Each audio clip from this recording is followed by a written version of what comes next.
All of y'all people have surely seen a few strange movies during your lives, and it is hard to tell whether perhaps it's the strangest movie of all time. But I feel that title may fall to either Bad Times at El Royale, Fallen, or Ad Astra. But this movie from 2015 called The Witch could perhaps be known to be the second strangest movie of all time. So what is this movie about, you may ask? It seems to be about this family living in a very remote village with very few other people, and they try to get by. It does not happen too much at the beginning of the movie. We see them in their underprivileged environment, and also how religious the family in the movie is when it comes to God and such. That's also a persistent problem with the movie, that it becomes very religious, and I do also believe that it may have been a lot like that in ancient times, where they believe in witches, high powers, and they feared God a lot more than many people do these days, as a lot more people lived more isolated and took their religion with them in such isolation. A positive in this one is that Anya Taylor Joy does a very fine Scottish dialect, and you see a very fine role by Ralph Ineson, which probably plays the best character in the movie, as William, that more and more gets convinced that the girl that they have taken in is a witch and that she should be banished. She is suspected as she is on a second trip with the son of the father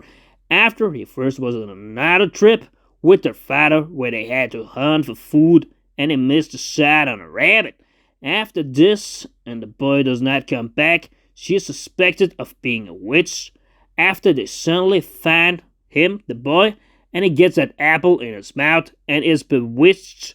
and unable to be himself again. Why that apple is a witch sign is also not explained in a satisfying way. Also, this event with the witch is not good pinned down, as it is a very random encounter.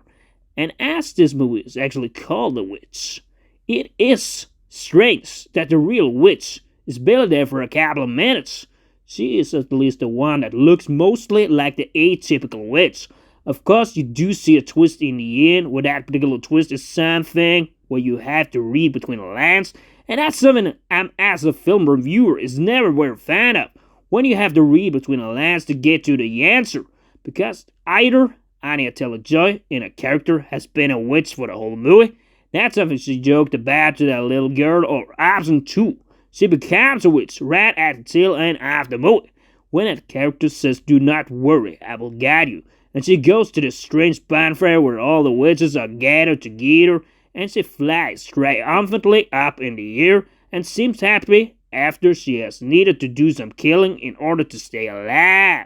I do also 100% feel that the movie is a bit slow,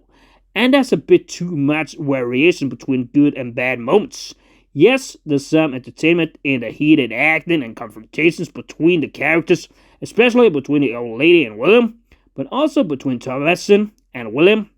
which is at its most heated when he is convinced she is a witch and locks them all in that shed, which of course perhaps is seen as some sort of protection guard against witchcraft. But it seems a bit too late, and that's where we get more reading between the lines stuff, because it is also hard to know the answers to why everybody is acting so crazy eventually, leading to a barbaric killing spree, and in some moments towards the end, you feel like that everybody in the movie actually are cursed by the witch.